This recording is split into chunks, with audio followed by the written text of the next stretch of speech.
It's all about making money, baby. Making money. Hey, welcome back to the channel, Entrepreneur Sales. If you're new to the channel, just so you know, this channel is dedicated to the study of sales, leadership, psychology, communication, and business. Every lesson is built from first principles because understanding why something works, it's always going to outperform memorizing what to say. Are you kidding me? Hey, let's jump in today's lesson. So grab a pencil and paper. I need you writing things down. You want to be a high earner? Act like one, right? That's how I look at it. So, Module 1. Presenting is where reps lose leverage. Most salespeople think the presentation is where the sale happens, right? I want to get good at my presentation. That's not the thing, man. You got to get away from that. The presentation is where you cash in the understanding you built during discovery. And if you haven't built enough understanding, you have nothing to cash in, right? It's just common sense. The dangerous moment in a sales call is when the salesperson hears something they recognize. Hey, the prospect says, I need more clients. You guys immediately think, oh, I know exactly what you need. Okay, and then you start presenting. Well, that's premature pattern recognition, okay? You recognize the category of problem without understanding the architecture of the problem. Why do they need more clients? How many? What's their current acquisition method? What's broken? What have they tried? What does a client produce economically? Is acquisition actually the constraint? You see, maybe they don't need more leads. Maybe they have 600 leads sitting in their CRM and nobody follows up with them, okay? So never confuse recognizing a problem with understanding a problem. Let me give you a good word track. Hey, before I show you anything, I want to make sure I actually understand what's happening. When you say you need more clients, walk me through what that looks like right now. You see, that sentence protects you from presenting too early. All right, let's go over to Module 2 here today. And I want you to write down, find the problem behind the problem. Okay, I made a great video about this the other day or other week, can't remember. But find the problem behind the problem, okay? Experienced salespeople become suspicious of surface level answers. I hear them all the time. My people hear them all the time, okay? Not because prospects are lying, though, because human beings naturally describe symptoms before causes. They'll say, I'm not making enough money. The symptom, well, I need better employees. Symptom, I don't have enough time. Symptom, I need customers. A symptom. It's all symptom. I don't know how else to say it. You have to go in layers. Your job is to determine the causal chain underneath it, right? Use these 5 layers. Okay, write this down. Layer 1, what is happening? Okay, layer 2, why is it happening? Layer 3, what has caused it? All right, layer 4, why does and write this down. Layer 4, why does that matter? Personally or commercially? Write this down. Layer 5, why hasn't it already been solved? And the 5th question, why hasn't it already been solved? Okay? It's incredibly important because if the problem matters so much, why does it still exist? There's usually a constraint, guys. Money, skill, themselves, right? Overthinking, time, confidence, which would be confidence, execution, decision making, or just simply not knowing what to do. Sometimes people are just lost. You got to help guide them. Like, be the person they have always needed to help get them across the finish line. Find the constraint and you start finding the real sale. It's easy. Just go in layers, all right? Apply what I'm teaching you. So Module 3, stop listening for answers and listen for contradictions. And you need to be taking notes, like as your prospect's talking. That's the number one thing is they all contradict themselves. At the beginning, oh, I need your services, I need this and that. Go over the numbers, I need to think about it. Well, what the heck? Like, what? So listen for answers, listen for contradictions. This is advanced discovery. You know, most salespeople listen for information. The best salespeople listen for inconsistency, right? The prospect says, this is extremely important to me. And then later, I've been thinking about doing it for 3 years. Interesting. So don't ignore that. You have a contradiction right there. If it's extremely important, why has nothing changed in 3 years? Hey, can I challenge something you said? Sure. You told me this is extremely important to you, but you also said you wanted to make this change for almost 3 years. Well, what kept you from acting on it? Right? Now you're getting somewhere. Or money isn't really the issue. 10 minutes later, I'm worried about the investment. Don't bulldoze past it. Get curious, right? Great salespeople notice when the story doesn't completely fit together. Contradictions are often where the truth is hiding. Okay? Let's go down to Module 4. Write this down. Turn abstract language into reality. Okay? Listen. Prospects say, I want freedom, I want security, I want growth, I want flexibility, I want independence. Those words sound meaningful, but they're commercially useless until you define them. Your job is to literally operationalize the outcome. So here, let me give you some things to say. Hey, When you say freedom, what does freedom actually look like for you? Then go farther. Take me into a normal week. What's happening differently? Now freedom becomes I'm picking my daughter up from school instead of working until 7. Well, that's completely different. Or financial security becomes I want $15,000 a month coming into the business consistently.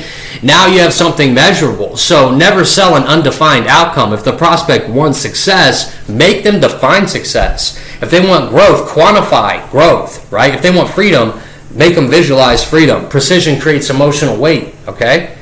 Let's go over to Module 5. Build the current state and desired state. Write that down. Hey, and every legitimate sale exists because of gap. You got the current state and the desired state, where they want to be, okay? Your job is to understand both sides with an extreme precision. The current state, which is where are they right now? What are they producing? What's working? What's broken? What are the economics? What have they tried? The desired state is where do they want to be? How much? By when? Why? What changes if they get there?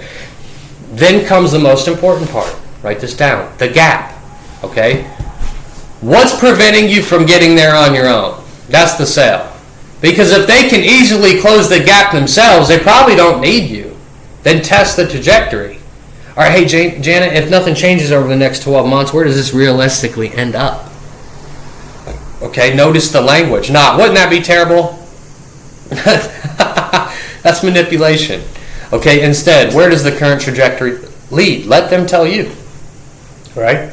Let them tell you. Let's go over to Module 6. Study their failed attempts. Okay, one of the highest value questions in professional selling is, well, hey, Janice, so what have you tried already? Because failed attempts reveal the prospect's internal buying criteria. Let's say they hired 3 marketing companies. Don't immediately explain why yours is better. Ask, well, what disappointed you about those experiences? Well, they made huge promises and disappeared after we paid them. Now ask, so what would you need to be different this time for you to feel comfortable making another investment? Think about what just happened. The prospect is now telling you how they need to be sold. They might say, I need transparency, I need accountability, I need someone who actually understands my industry, I need implementation support. Write it down, okay?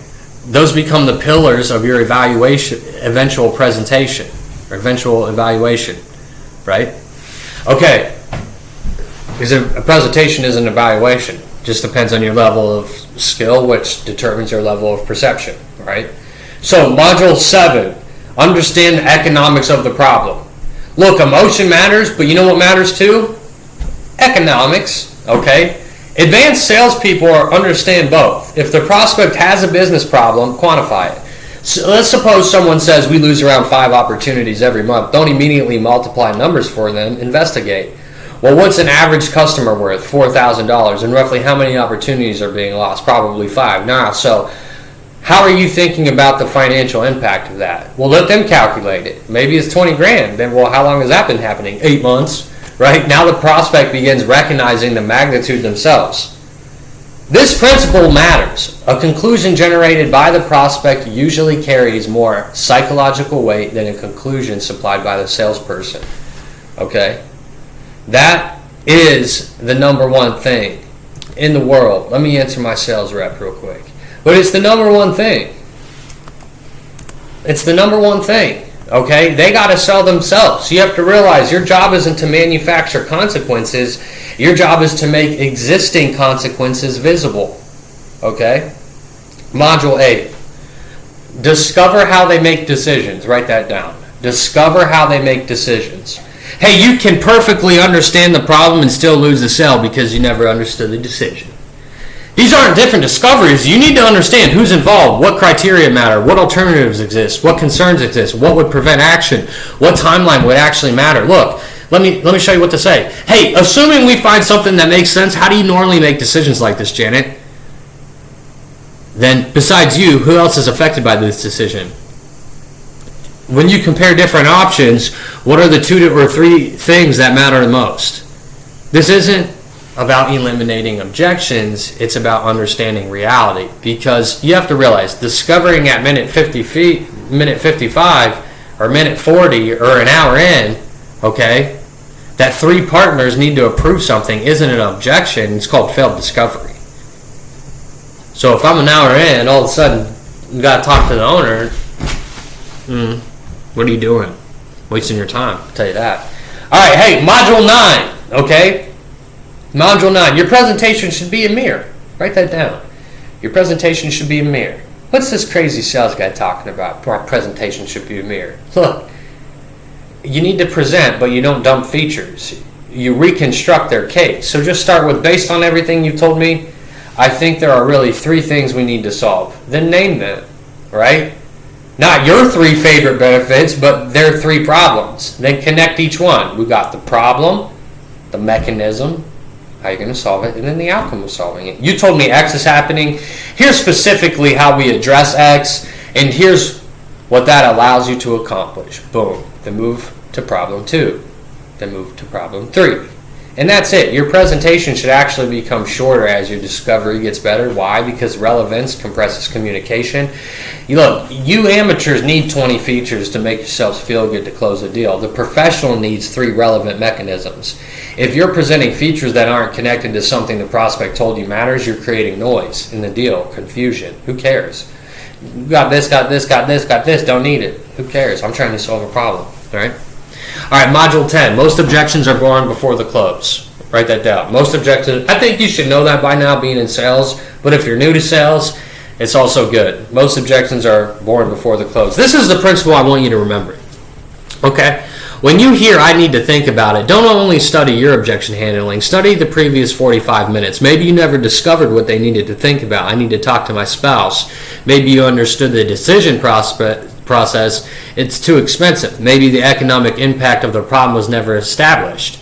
I'm not sure this will work for me. Maybe you never explored their failed attempts and what made them skeptical. The objection is not often where the mistake occurred, it's where the mistake became visible. That's why great call review essentially needs to be done backwards. When an objection appears, ask, what information should I have discovered earlier that would have changed this moment? The objection will improve your sales ability faster than memorizing another 50 objection handlers. So here's the standard for your next 100 calls. Before you present, you should be able to explain what they want, why they want it, why they don't already have it, okay, what they've tried, why those attempts failed, what the problem is costing them, what happens if nothing changes, how they evaluate solutions, how they make decisions, and what they need to believe in order to move forward. If you can't answer those questions, I would say you're probably not ready to present. You need to keep discovering. You have to realize the purpose of a presentation isn't to prove how much you know about your product. It's to prove how accurately you understood their problem. And when you understand the prospect at that level, something interesting happens. You stop sounding like you're trying to sell them, and you start sounding like someone qualified to make a recommendation. And that's the difference between presenting and prescribing. So I hope you found value in this video. Make sure you like and subscribe. Check us out at Universal Accounting Center if you'd like to build an accounting firm. We'll teach you how to do it.